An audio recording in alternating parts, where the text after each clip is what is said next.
Hola, ¿qué tal? Soy la maestra Sharon Anaí Paredes Chávez, colaboradora de la Coordinación Nacional de Salud Mental y Atención Paliativa. Y en esta ocasión les voy a hablar de la salud mental. Bien, ¿qué es la salud mental? Recordemos que desde una definición transcultural podría resultar muy complicado llegar a una definición universal de la salud mental. Sin embargo, la Organización Mundial de la Salud plantea que el concepto de salud mental es más que la ausencia de trastornos mentales y abarca conceptos como el bienestar subjetivo, la autonomía, la competencia y la autorrealización de las capacidades intelectuales y emocionales. Bien, particularmente, ¿qué es el bienestar subjetivo? El bienestar subjetivo en salud mental se refiere a esta percepción personal y también a la evaluación emocional que un individuo hace sobre su propia vida. Este concepto es esencial porque no solo se trata de la ausencia de trastornos o síntomas negativos, sino de la presencia de un estado positivo en el que las personas sienten que su vida tiene sentido, están satisfechas y justamente disfrutan de un equilibrio emocional. Este bienestar es subjetivo porque depende de la experiencia interna de cada persona, por lo que puede variar justo entre diferentes individuos, incluso aunque hayan vivido una circunstancia similar. Ahora bien, la autonomía en la salud mental se refiere a esta capacidad que el individuo tiene para tomar decisiones y actuar de acuerdo con sus propios valores, intereses y deseos, sin que esté excesivamente influenciado por presiones externas o por normas impuestas. Es decir, la persona tiene la sensación de tener el control sobre sus propias acciones y ser el agente principal de su vida.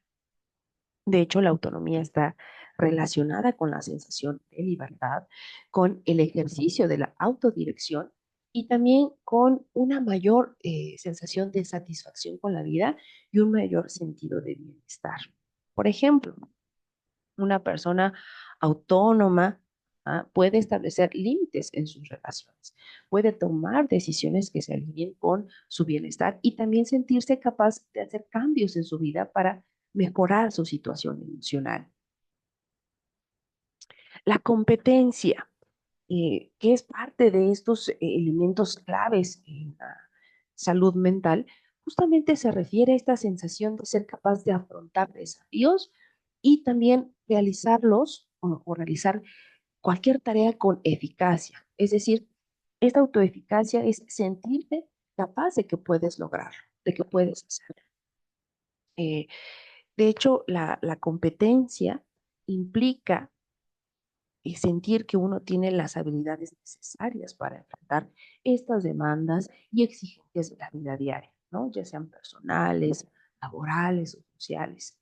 De hecho, esta competencia está asociada con el concepto de autoeficacia. Particularmente este concepto de autoeficacia es conocida por Albert Bandura, ¿no? ¿Y qué nos habla de este? ¿Cuál es su definición de la autoeficacia?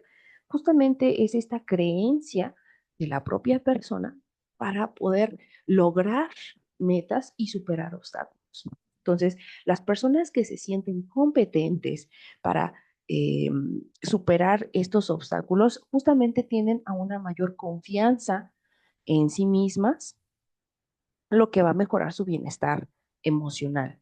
De hecho, la sensación de competencia va a fomentar esta motivación intrínseca, va a motivar el aprendizaje y el crecimiento personal, porque justamente va a impulsar a que las personas hagan frente a estas nuevas situaciones y retos, ¿no? Por ejemplo, una persona que se siente competente en su trabajo o en su vida personal es más probable que enfrente con éxito sus situaciones difíciles y que se recupere de estos fracasos y que continúe desarrollándose emocional y mentalmente.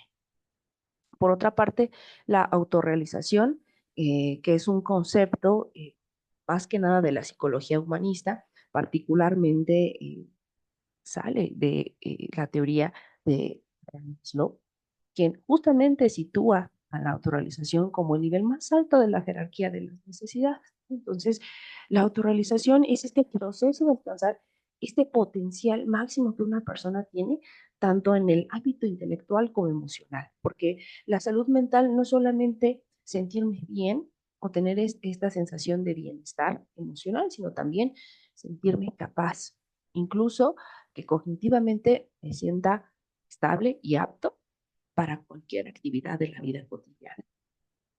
Entonces, ¿qué podemos observar de la autorrealización o qué podemos aprender de ella? Que justamente implica el crecimiento continuo de las áreas que sí tienen que implicarse como la creatividad, ¿no? Justamente para saber que de qué otra forma puedo resolver este problema, ¿no?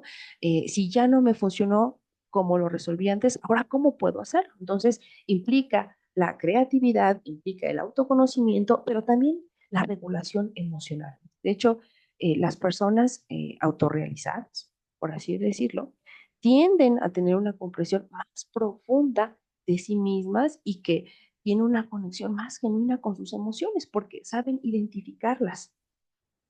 Entonces, esta autorrealización no es una meta, de hecho, es un estado constante de desarrollo personal, ¿no? Entonces, es el tener claro este propósito de vida. ¿Y cómo podríamos verlo, no? Por ejemplo, perdón, una persona que busca autorrealizarse puede estar comprometida en aprender nuevas habilidades, en explorar diferentes también formas de expresarse emocionalmente, pero también en encontrar otras formas de alcanzar sus objetivos personales y profesionales. Entonces, no solamente contribuye a este crecimiento intelectual, sino también a una mayor estabilidad emocional y a un sentido de logro particular.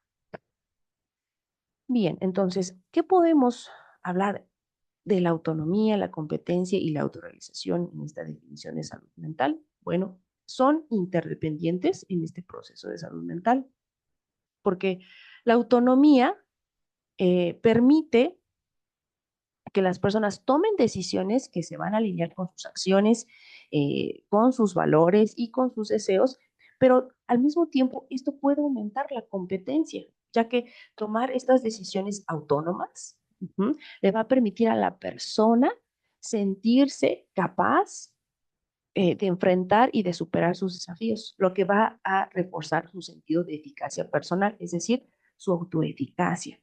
Entonces, la competencia, al aumentar la confianza en estas habilidades, también va a facilitar la autorrealización, porque las personas se van a sentir más capaces de desarrollar este potencial en diferentes áreas de la vida. Y por otra parte, viendo cómo es que estos conceptos son interdependientes y cómo realmente lo vivimos, es que esta autorrealización va a proporcionar este sentido de satisfacción, lo que va a reforzar la autonomía más empoderadas para tomar decisiones que van a estar alineadas a su máximo potencial. Bien, ahora, ¿cuáles son las diferencias entre salud mental y trastornos mentales? Bien, los trastornos mentales y del comportamiento, particularmente, esta definición refiere a enfermedades que se caracterizan por una serie de alteraciones en los procesos de pensamiento, también en las emociones e incluso en el comportamiento. Entonces, estos trastornos se van a establecer a partir de ciertos signos y síntomas que tienen que durar o presentarse durante cierto tiempo y que al mismo tiempo generen algunas causas que alteren el funcionamiento de esta persona en las diferentes facetas de su vida y en las diferentes áreas.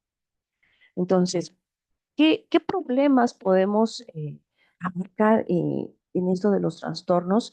Bueno, por ejemplo, se puede observar esta gama de problemas como los trastornos de la infancia, psicosis como la esquizofrenia, trastornos del ánimo. ¿M?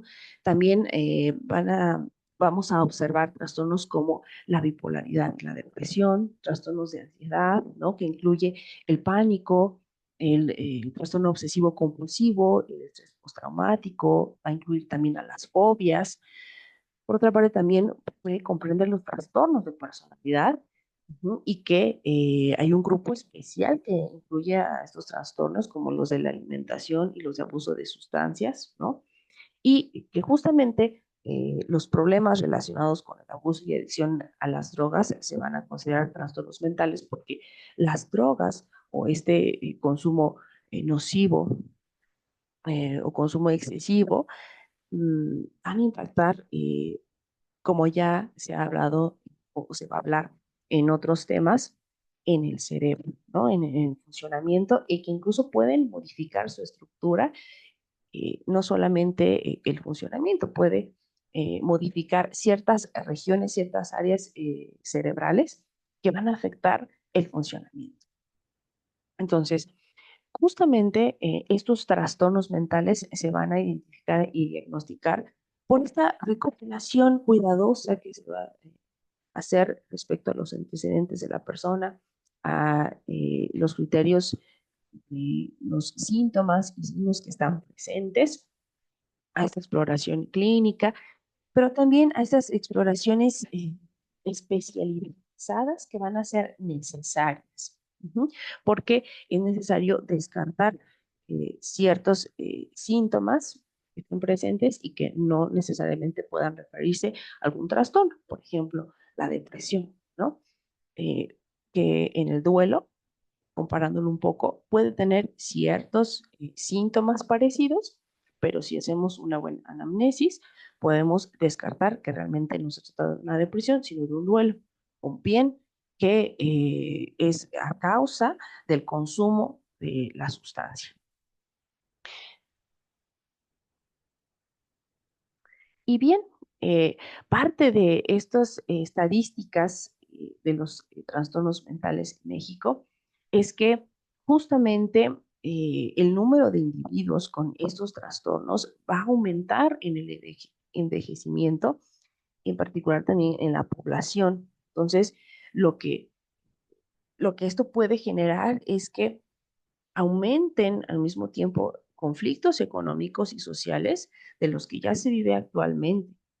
De hecho, uno de los trastornos mentales comunes es que de cada 4 mexicanos que habitan en comunidades urbanas ha padecido en algún momento de su vida un trastorno mental. De hecho, se estima que el 23.7% de la población mexicana va a enfrentar algún trastorno mental o del comportamiento en algún momento de su vida. Otro de los datos importantes es que la depresión es uno de los trastornos más prevalentes en el país.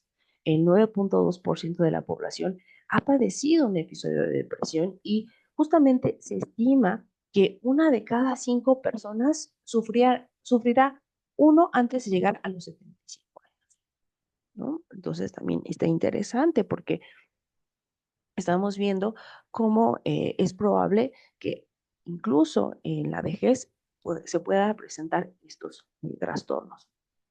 Respecto al trastorno por ansiedad, la prevalencia de los trastornos de ansiedad, de hecho, es significativa porque afecta a cerca del 10% de los adultos mexicanos.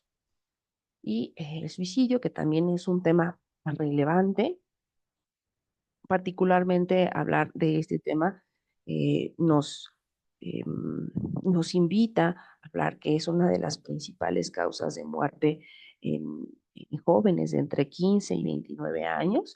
De hecho, en 2020 México reportó más de 7,000 suicidios, que de hecho se han duplicado a partir desde 1990 se han duplicado y el mayor crecimiento justamente de estos casos se observa en adolescentes y adultos jóvenes.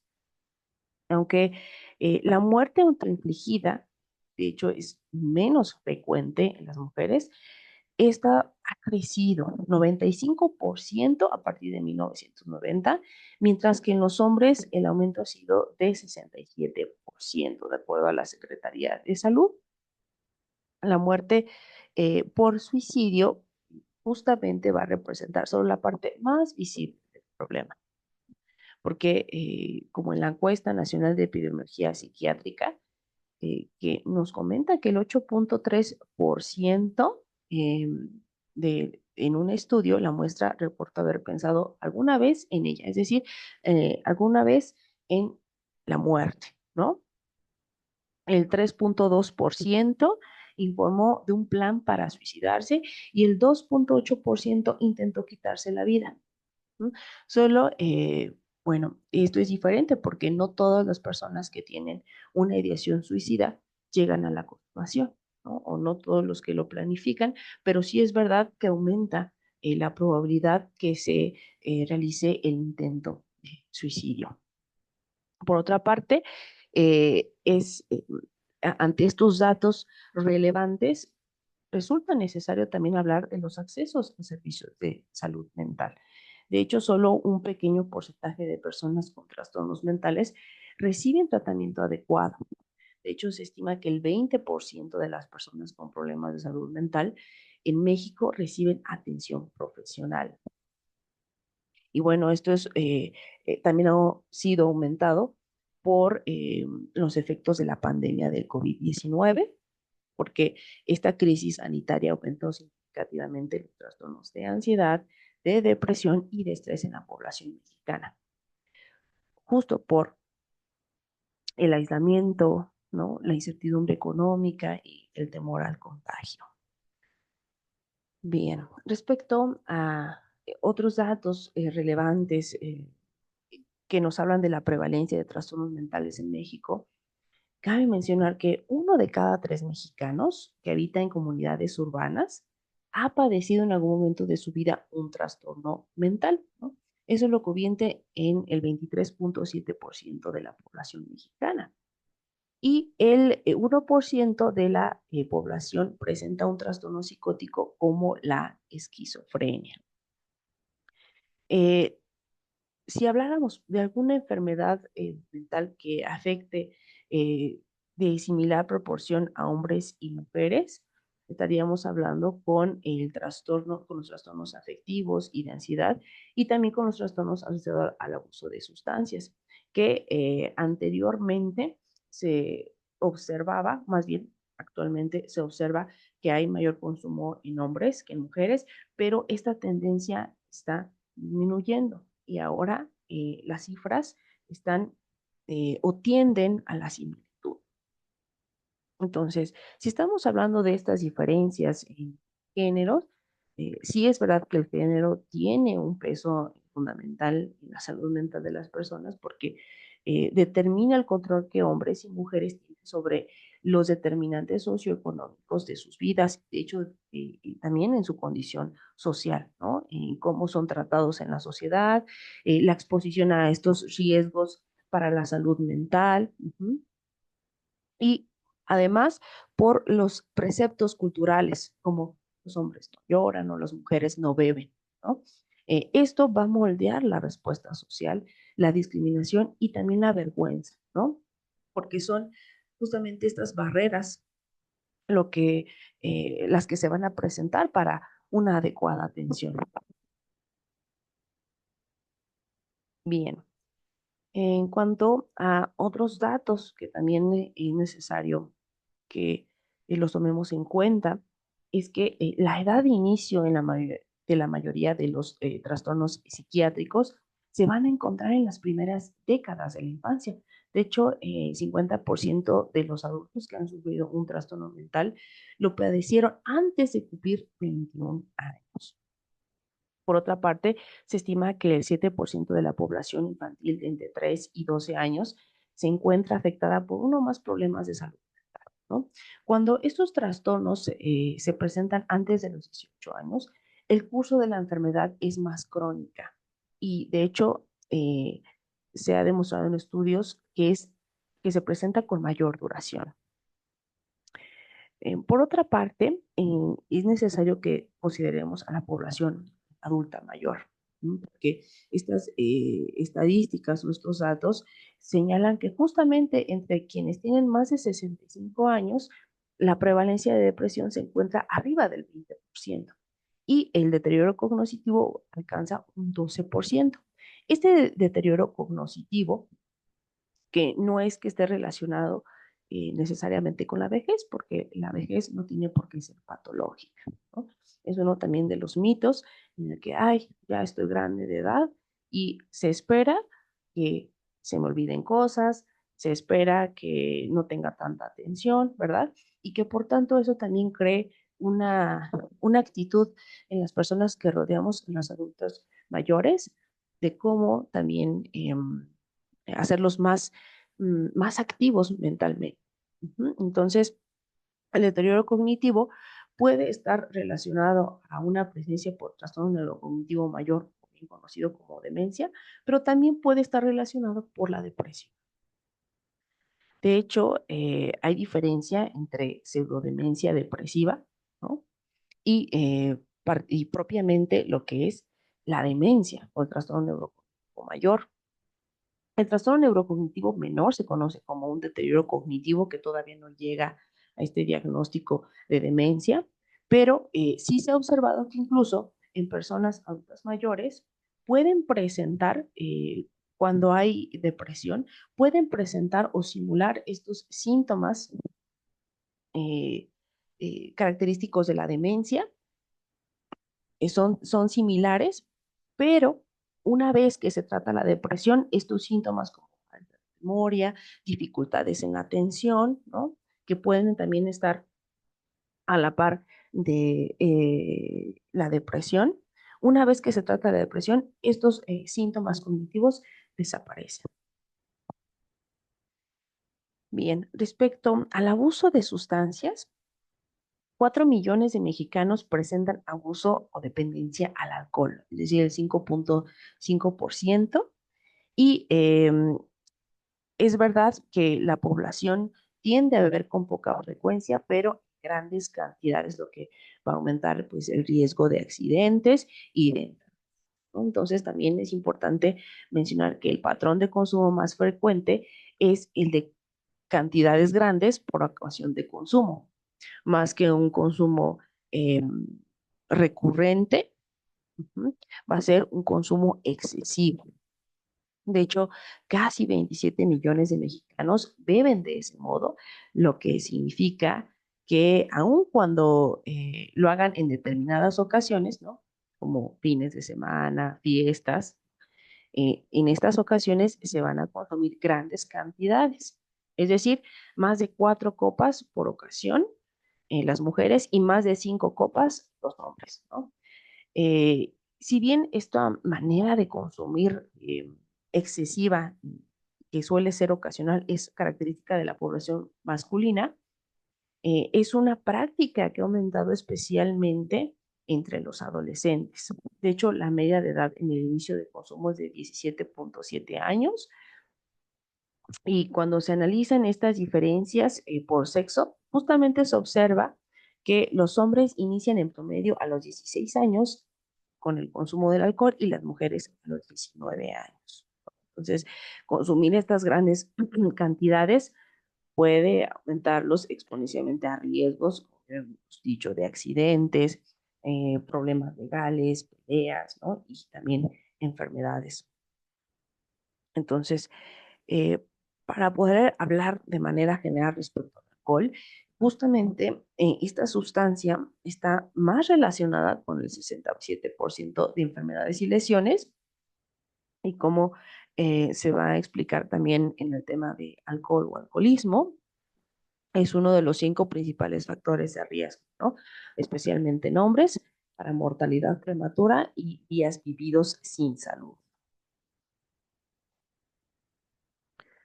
Ok, respecto al impacto de la salud mental en el bienestar físico, emocional y social, cabe mencionar que los trastornos mentales, entre ellos las adicciones, justamente son este resultado de la interacción entre los factores biológicos, heredados y de desarrollo, y también de los factores del contexto que interactúan con las vulnerabilidades individuales. Esto justamente nos puede llevar a afirmar que para la mayoría de los trastornos mentales existe una predisposición genética, sí, pero será la interacción de esta con los factores ambientales, psicológicos y sociales e incluso culturales los que van a determinar si se manifiesta o no el trastorno. ¿no? Incluso también van a determinar la evolución y las características. Ok, para poder abordar el tema del estrés crónico y también de enfermedades cardiovasculares, justamente hablando de cómo hay un impacto de la salud mental en el bienestar físico, pues hablando del estrés crónico, de la ansiedad y la depresión, pues justamente son conocidos como factores de riesgo para el desarrollo de enfermedades cardiovasculares. El estrés constante, por ejemplo, aumenta la liberación de hormonas como el cortisol, ¿no? Que pueden elevar la presión arterial, contribuir a la inflamación y también aumentar el riesgo de enfermedades como hipertensión, ataques al corazón y accidentes cerebrovasculares. En el sistema inmune, el estrés y la ansiedad, cuando estos han sido prolongados, pueden suprimir el sistema inmunológico, lo que hace que el cuerpo sea más vulnerable a infecciones y enfermedades. De hecho, las personas con trastornos mentales pueden tener una menor respuesta unitaria. Esto va a provocar que aumente el riesgo de que se padezcan enfermedades virales, bacterianas y cáncer. Otro de los datos a considerar es los trastornos gastrointestinales. Son otro de los padecimientos que se ven afectados por la salud mental, ya que tiene un impacto directo en el sistema digestivo.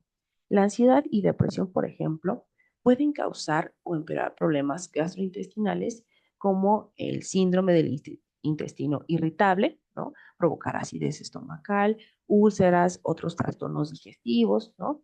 Y esto se va a deber a la relación que hay entre el cerebro y el sistema digestivo, conocida como el eje cerebro-intestino. Por otra parte, también se pueden presentar otros padecimientos, en este caso, hablando no particularmente de enfermedades, pero sí de algunos síntomas, como son los dolores musculares y articulares.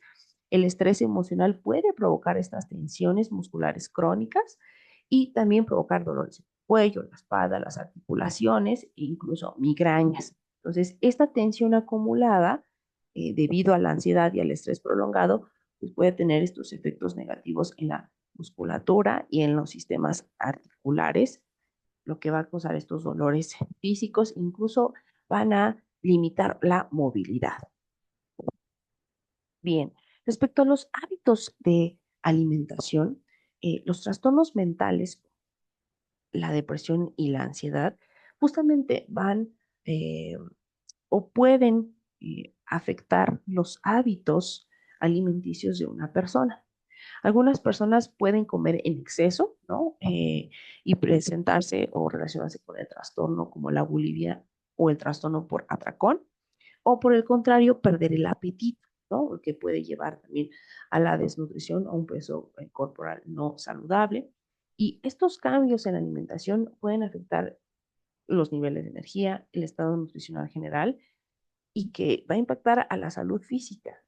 Es decir, una mala nutrición, por tanto, no me va a permitir que también tenga una buena salud mental, pero no particularmente con las emociones, ¿no? Que podría ser obvio o podría ser más notable por este impacto de la salud mental, pero también la desnutrición a su vez puede causar esta deficiencia de vitaminas y minerales óptimas para el buen funcionamiento cerebral y por tanto el buen funcionamiento cognitivo.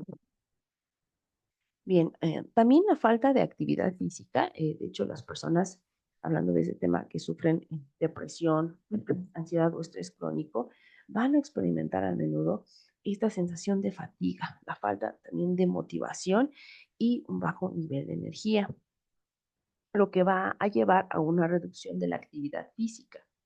Y justamente la falta de ejercicio puede resultar como se observa en un aumento de peso, pérdida de masa muscular, disminución de la salud cardiovascular y un mayor riesgo de enfermedades metabólicas, ¿no? Como diabetes tipo 2, pero a su vez, cuando estos niveles de energía bajan, y la persona está en un cuadro depresivo y al momento de que la persona está volteando atrás y dice, ¿qué he hecho de mi vida? He dejado también a lo mejor otros hábitos, o más bien no los he tenido, pero eh, sigo teniendo unos hábitos o empeorando hábitos que hacen que al mismo tiempo, ¿verdad? Aumente mi depresión. Entonces se convierte en un bucle, ¿no? La persona no puede salir porque está deprimido de estar deprimido, ¿no? O está cansado de estar cansado, está fatigado de estar triste.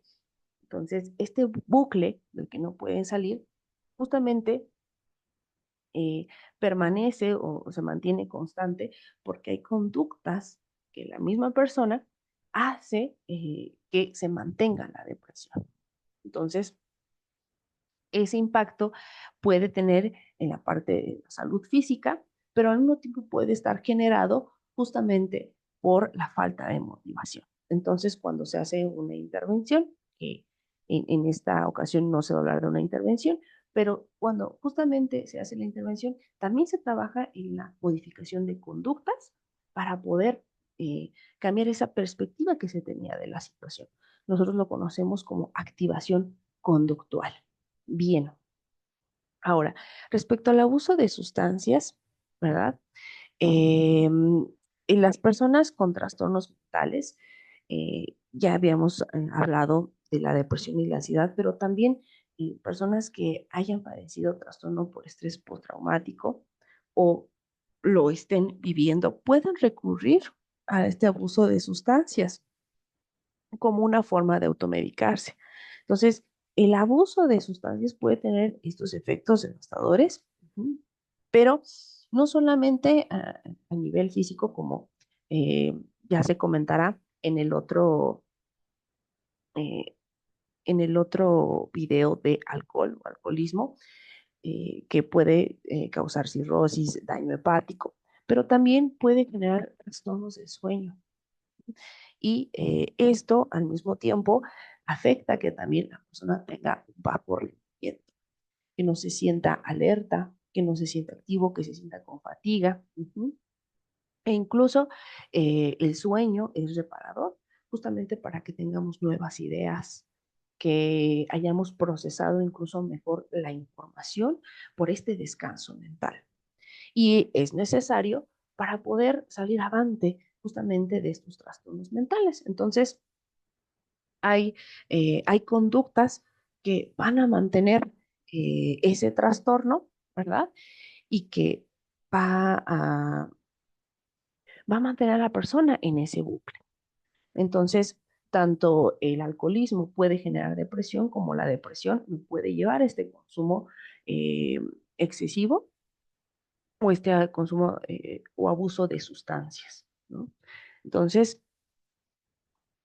por eso es importante que cuando veamos este impacto de la salud mental en la salud física, también hablemos de cómo gestionar entonces el estrés, ¿no? De hecho, este efecto positivo de la salud mental en el bienestar físico va a estar relacionado con el manejo del estrés o mejor gestión del estrés y también de la salud física.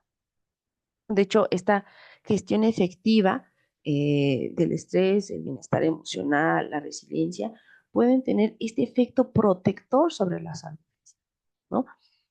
Técnicas como la meditación, la atención plena, también conocida como mindfulness, la respiración profunda, el ejercicio físico, van a reducir esta producción de hormonas del estrés y van a ayudarnos a mejorar esta salud cardiovascular. De hecho, también el sistema inmunológico y el bienestar en general. El sueño reparador también está, como ya se ha hablado anteriormente en la diapositiva, pero las personas con trastornos mentales como la ansiedad y depresión pueden experimentar esta dificultad para dormir, ¿no? Lo que a su vez va a afectar negativamente a la salud física, ¿no? Entonces, un manejo adecuado de la salud mental puede contribuir a un mejor descanso nocturno, es decir, eh, trabajar con la higiene del sueño, para que a su vez esto tenga un impacto y que no solamente sea en la salud mental, sino que a nivel incluso celular, ¿no? El sueño tiene un impacto porque va a favorecer la regeneración celular, va a mejorar la memoria, va a mejorar el enfoque y también va a fortalecer el sistema inmunológico. Otra de las cuestiones que podemos identificar como factor protector es la calidad de vida, ¿no? De hecho, el tener la salud mental positiva y el bienestar emocional, cuando están relacionados con una mejor calidad de vida, se va a ver al mismo tiempo una mayor longevidad. Las personas que experimentan relaciones sanas, pero también emociones positivas, van a tener una visión más optimista de la vida, ¿no? Y van a tender a mejores hábitos de salud física, como hacer ejercicio regularmente, mantener una dieta equilibrada, evitar el consumo de sustancias perjudiciales. De hecho, una de, mm, de los factores que también pueden estar presentes es el que nos centremos también en fortalecer el sistema inmunológico. Una salud mental positiva, es verdad, va a reducir el estrés y la inflamación, lo que va a fortalecer el sistema inmunitario, ¿no? Y nos va a proteger contra infecciones y enfermedades crónicas. De hecho, esta ausencia de estrés, como ya hemos visto anteriormente, si el estrés me afecta en mi salud cardiovascular, por el contrario, la ausencia de estrés va a disminuir la presión arterial, va a mejorar la circulación sanguínea, va a reducir el riesgo de enfermedades cardíacas y lo que particularmente se ve es que las personas con esta buena salud mental van a tender a realizar ejercicio regular que va a favorecer la salud del corazón. Ahora bien, cuando se presentan algunas enfermedades crónicas, ¿no? Como la diabetes, la hipertensión, enfermedades cardíacas, se ha observado que en presencia de estas enfermedades va a haber un mayor riesgo de presentar depresión y ansiedad, un mayor riesgo de desarrollar trastornos mentales, pero particularmente la depresión y la ansiedad. De hecho, la gestión de una enfermedad crónica puede ser emocionalmente desafiante y, claro, va a llevar sentimientos de impotencia, de frustración y desesperanza, ¿no? Entonces, este ciclo de salud mental puede empeorar los síntomas físicos, pero también dificultar el tratamiento de la enfermedad física, ¿no? Entonces, cuando por otro lado, el tratamiento adecuado de la salud mental en personas con enfermedades crónicas mejora, también se observa que el bienestar físico va a ser óptimo, ¿no? Y entonces esto va a resultar en una mejor adherencia a los tratamientos médicos, también va a mejorar la calidad de vida y se van a reducir los síntomas de estas enfermedades.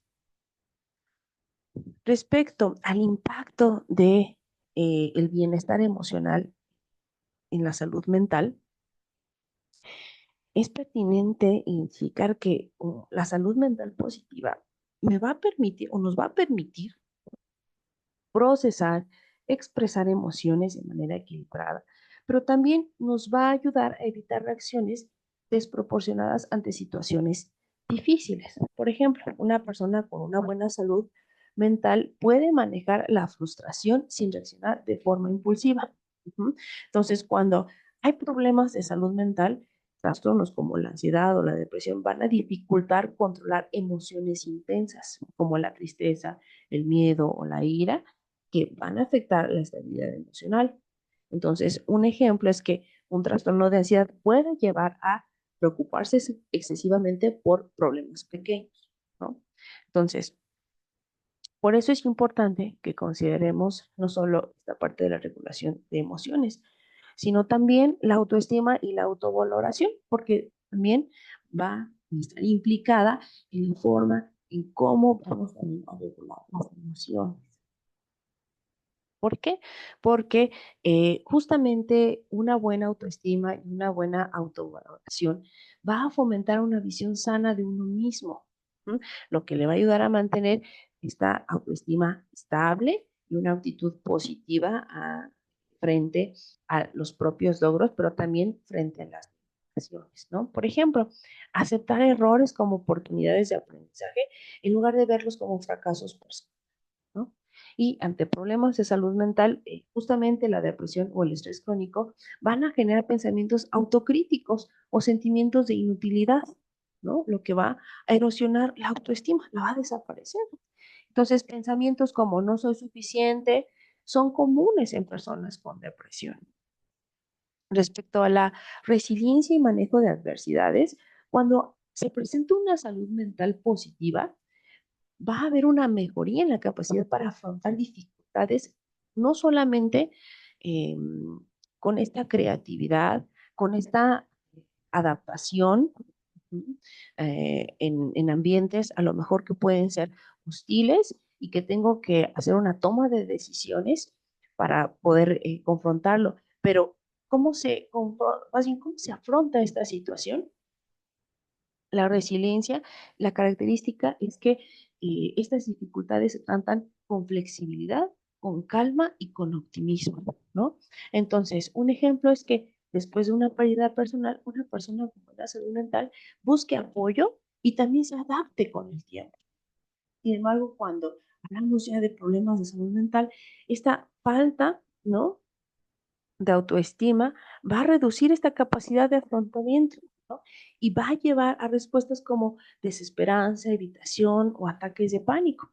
Por ejemplo, una persona con ansiedad severa puede evitar situaciones nuevas justamente por el temor al fracaso. Bien, ahora, continuando con este tema del impacto de la salud mental en el bienestar emocional, también podemos apreciar la experiencia de emociones positivas, ¿no? Cómo este bienestar emocional impacta en la salud mental. Justamente cuando hay una salud mental positiva, esta experiencia de emociones positivas se va a observar cuando se permite disfrutar de la vida y también se permite de experimentar emociones positivas como felicidad, gratitud y satisfacción. Por ejemplo, disfrutar desde el simple hecho de disfrutar momentos cotidianos, como una charla con amigos o un paseo al aire libre, ¿no? Sin embargo, cuando hay problemas de salud mental, esos trastornos mentales van a disminuir la capacidad de experimentar el placer o la alegría, ¿no? Es decir, la anedonia. Entonces, como ejemplo, podemos ver una persona que cuando esté presentando depresión no sienta esta satisfacción en actividades que antes disfrutaba. En cuanto a la estabilidad emocional, cuando hay una salud mental positiva, se va a contribuir a una respuesta emocional más equilibrada, ¿no? Justo ante eventos que pueden generarnos estrés o que sean eventos inesperados. Por ejemplo, enfrentar un contratiempo laboral con paciencia en lugar de reaccionar con desesperación. Cuando hay problemas en la salud mental, la inestabilidad emocional, los cambios de humor frecuentes, va a ser común que en trastornos como el trastorno bipolar o la ansiedad se observen estos cambios repentinos, ¿no? Entonces, por ejemplo, cambiar de sentirse eufórico a estar abatido en cuestión de horas, ¿no? Entonces, en problemas de salud mental, esta inestabilidad eh, mm, esta inestabilidad justamente puede hacer que afecte no solamente a uno mismo, más bien se va a implicar con las relaciones interpersonales. Cuando hablamos de una salud mental positiva en este aspecto, va a haber una capacidad para formar y mantener relaciones saludables que se basen en la comunicación, en la empatía, pero también en el respeto mutuo, ¿no? Entonces, un buen ejemplo, una buena muestra de esta salud mental positiva es que se expresen necesidades emocionales sin miedo al conflicto. Sin embargo, cuando se presentan problemas de salud mental, se puede generar aislamiento puede haber dependencia emocional y dificultad para comunicar estas emociones, ¿no? Afectando las relaciones personales. Entonces, un claro ejemplo es que una persona que tiene ansiedad social puede evitar interacciones, lo que va a afectar a sus lazos afectivos. Bien, respecto a la gestión del estrés, justamente hablando ya respecto a una salud mental positiva, la gestión del estrés adecuada se va a ver facilitada por actividades o acciones como ya habíamos mencionado, la meditación, el ejercicio, pero también la planificación, ¿no? Entonces, un ejemplo de cómo se gestiona adecuadamente el estrés cuando se observa una salud mental positiva es mantener la calma al gestionar una carga de trabajo pesada, ¿no? ¿Y cómo se va a observar ante problemas de salud mental? Bueno, para empezar, aumentan la sensibilidad del estrés, ¿no? Lo que puede generar esta sobrecarga emocional o también aumentar las conductas de evitación. Estas conductas de evitación o evitación experiencial resultan cuando la persona, no solamente con un mecanismo de defensa, sino también sabiendo las consecuencias que trae experiencias nuevas o difíciles, que a su vez traen aprendizaje, y se evitan, lo que implica que la persona no desarrolle esas habilidades sociales, porque justamente son oportunidades para desarrollarlos y también para conocernos a nosotros mismos. Bien, en cuanto al sentido de propósito y plenitud, cuando estamos ante una salud mental positiva, este sentido de propósito va a alimentar la sensación de motivación y conexión, no solamente con las metas, sino con los propios valores. Un buen ejemplo es sentir satisfacción al alcanzar las metas personales. Y en problemas de salud mental, justo trastornos mentales como la depresión, van a generar apatía o falta de dirección, ¿no? Lo que va a resultar en una falta de sensación de plenitud. De hecho, un ejemplo es cuando escuchamos a las personas quejarse, ¿no? O sentir que la vida pues ya no tiene sentido o dirección. Otra de las habilidades que impactan a la salud mental respecto al bienestar emocional es justo la prevención de crisis emocionales. Ante una salud mental positiva, se va a reducir la frecuencia e intensidad de crisis emocionales justamente para promover la estabilidad a largo plazo, ¿no? Entonces, una persona con salud mental positiva, con una mente sana, va a evitar episodios de agotamiento emocional. Eso es lo que sí va a evitar, porque son episodios que justamente no le llevan a un crecimiento personal, solamente a un desgaste emocional. Ante problemas de salud mental, estas crisis emocionales pueden ser desencadenadas por situaciones cotidianas, lo que puede generar una especie de espiral negativa y que veamos, por ejemplo, a una persona con ansiedad que entre en pánico ante un conflicto que es menor, ¿no? O que puede tener una solución.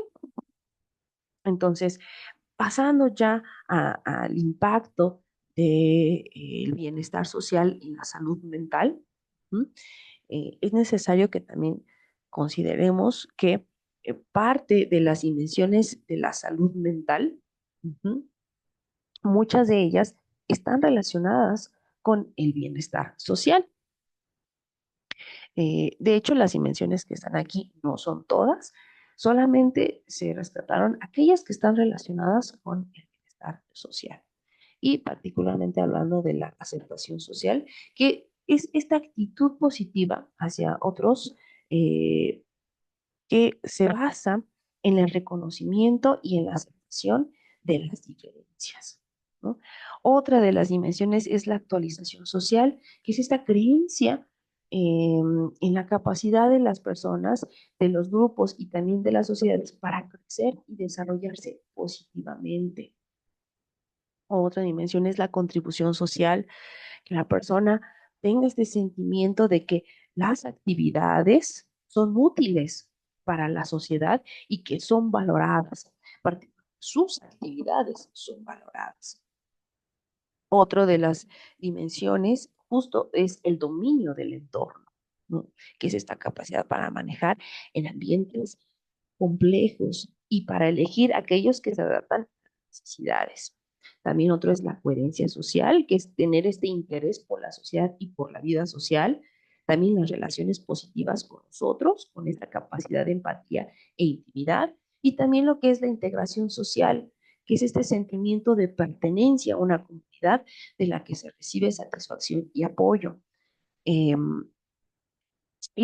bueno, este sentido de pertenencia es muy importante, no solamente porque forme parte de la salud mental como dimensión, sino porque eh, es un factor protector incluso para evitar el consumo de sustancias, pero también que jóvenes o adolescentes puedan relacionarse con grupos delictivos, ¿no? Entonces, puede ser un factor protector, pero también puede ser un factor de riesgo, porque ese sentido de pertenencia, al identificarme con un grupo, no necesariamente ese grupo me puede otorgar realmente un apoyo. Es decir, no es necesariamente una red de apoyo real, sino al contrario, me está perjudicando.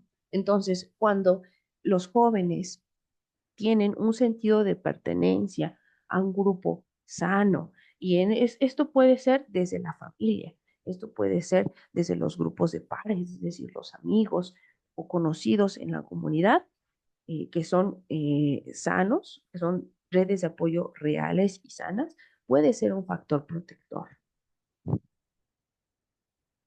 Y bien, el impacto en la estabilidad social y la seguridad eh, tiene una implicación y una repercusión en las crisis también de salud mental que puede que no sean tratadas, ¿no? Adecuadamente. Entonces, esto está a su vez relacionado, ¿sí? Con la familia, con las redes sociales, pero también esta estabilidad social va a verse implicada por la violencia y la criminalidad. Entonces, de hecho, haciendo un énfasis respecto a la presencia de violencia y criminalidad, las personas que tienen un trastorno mental pueden tener mayor probabilidad de estar involucradas en situaciones de conflicto, de violencia o también con problemas con la ley. Si bien es verdad que no todos los trastornos mentales están relacionados con la violencia, justamente la falta de acceso al tratamiento puede contribuir a estos comportamientos destructivos, ¿no? Tanto hacia uno mismo como hacia los demás. El impacto que se va a tener en las relaciones interpersonales dentro de ellas, las familias y hogares y las amistades y redes sociales, es que justamente estas son fundamentales para el bienestar social, porque como ya lo comentaba hace un momento, me va a permitir eh, pertenecer o identificarme con algo, pero también apoyarme de un grupo, ¿no? Sin embargo, en cuanto hablando particularmente de familias y hogares, pues las personas que tienen un problema de salud mental pueden más bien manifestar dificultades para mantener relaciones familiares estables, ¿no? Entonces, esto puede generar conflictos, rupturas, de hecho una mayor carga emocional para los miembros de la familia que asumen el rol de cuidadores. Entonces, a su vez, este impacto, ¿no? Es decir, el trastorno mental o los problemas de salud mental pueden tener este impacto en la sociedad, ¿no? Desde a nivel comunitario como a nivel social, particularmente con la familia y los cuidadores que sufren de violencia por este trastorno mental, puede ser no necesariamente por algún consumo de sustancia, sino más bien porque hay una afectación real cerebral y que la persona, por ejemplo, que se está deteriorando, empieza a deteriorarse sus estructuras frontales cerebrales, ¿no? Y puede ser una persona que sea violenta, pero hay diferentes factores. Ujú. Uno es el impacto de los trastornos mentales, mejor dicho, de la salud mental en este bienestar social, pero también considerar qué es lo que implica, eh, hablando tanto de los síntomas, de los signos en un trastorno mental, pero también cómo puede afectar esto a su vez en la salud mental, que pueda ser la causa, pero también la consecuencia, ¿no? Entonces, siguiendo con este tema de bienestar social, es muy importante que la cohesión social se considere, ya que esta tiene un impacto. De hecho, el impacto que se puede ver es en la desigualdad y exclusión, pero como una forma extrema, ¿no? En la que no hay realmente una cohesión social.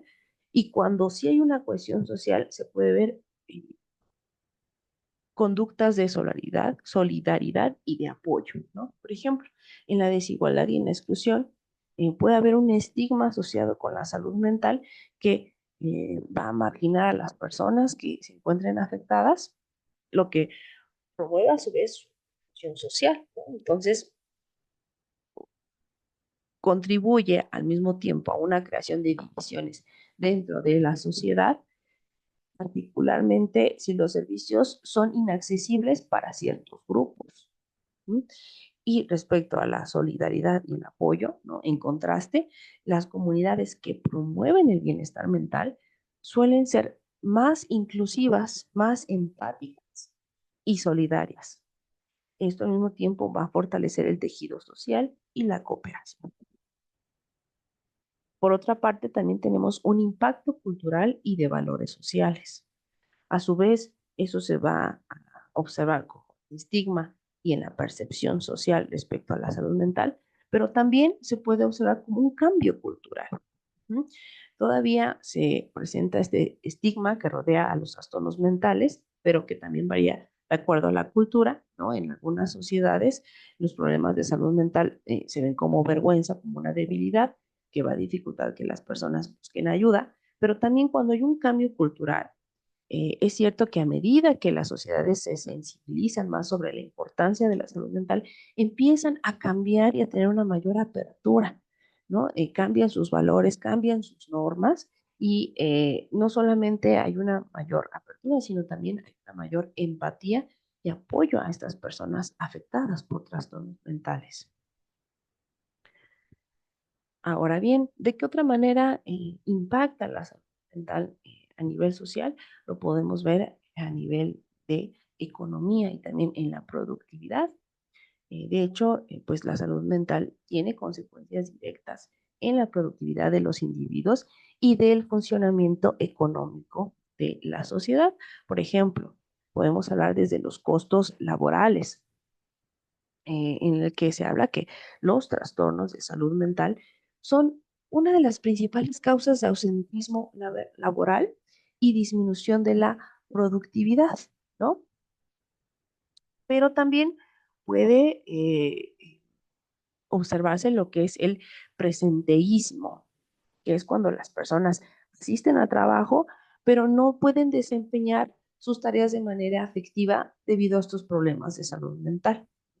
Entonces, en cuanto al gasto público, el tratamiento de trastornos mentales sí requiere de inversiones en servicios de salud, educación y asistencia social, pero también es verdad que la falta de atención a la salud mental puede resultar en costos elevados a largo plazo, ¿no? Tanto en términos de atención médica como de apoyo social y económico. Ahora bien, en cuanto a la educación, ujú, también va a haber un impacto a nivel social en la educación. la salud mental de los estudiantes tiene un impacto significativo justamente en el rendimiento académico, pero también en el ambiente educativo en general. En el rendimiento académico, pues puede dificultar la concentración, el aprendizaje, la capacidad para interactuar de manera efectiva en el aula, y esto va a disminuir el desempeño académico y también va a aumentar el riesgo de abandono escolar. El entorno escolar, bueno, que está más relacionado con el ambiente entre estudiantes y profesores, puede afectar porque también repercute estas tensiones que se pueden observar cuando no solamente el estudiante tiene un problema de salud mental, sino también el profesor, ¿no? Entonces, esto puede contribuir a una atmósfera poco saludable para los estudiantes como para el personal educativo. Ahora, respecto a la desigualdad y los conflictos sociales, sí cabe mencionar que las desigualdades en el acceso a servicios de salud mental puede exacerbar tensiones sociales, pero también generar conflictos, ¿no? Las poblaciones más vulnerables, como los inmigrantes, las personas de bajos recursos o las minorías, pueden percibir estas barreras al recibir apoyo adecuado. Bien, entonces, para concluir, respecto al impacto de la salud social en la salud mental, la salud social positiva está estrechamente relacionada con estos ámbitos de la vida social, ¿no? De suerte que serían más saludables aquellas personas que tuvieran el sentimiento de pertenencia y contaran con lazos y vínculos sociales sólidos como apoyo. Otra característica de la salud social positiva es que las personas sean capaces de gozar a sí mismos un mayor nivel de salud mental con las personas con sí mismos y también se aceptan tal como son, asumiendo sin, sin estas implicaciones de salud mental los aspectos tanto positivos como negativos de la vida. ¿Qué otro aspecto se podría observar? Aquellos que guían su vida sin dejarse arrastrar por las presiones sociales o por las convenciones sociales, ¿no? Es decir, tienen convicción respecto a sus valores, pero también sobre sus deseos y proyectos relacionados con las metas y planes a futuro. Ahora bien, ¿qué caracteriza también esta salud social positiva?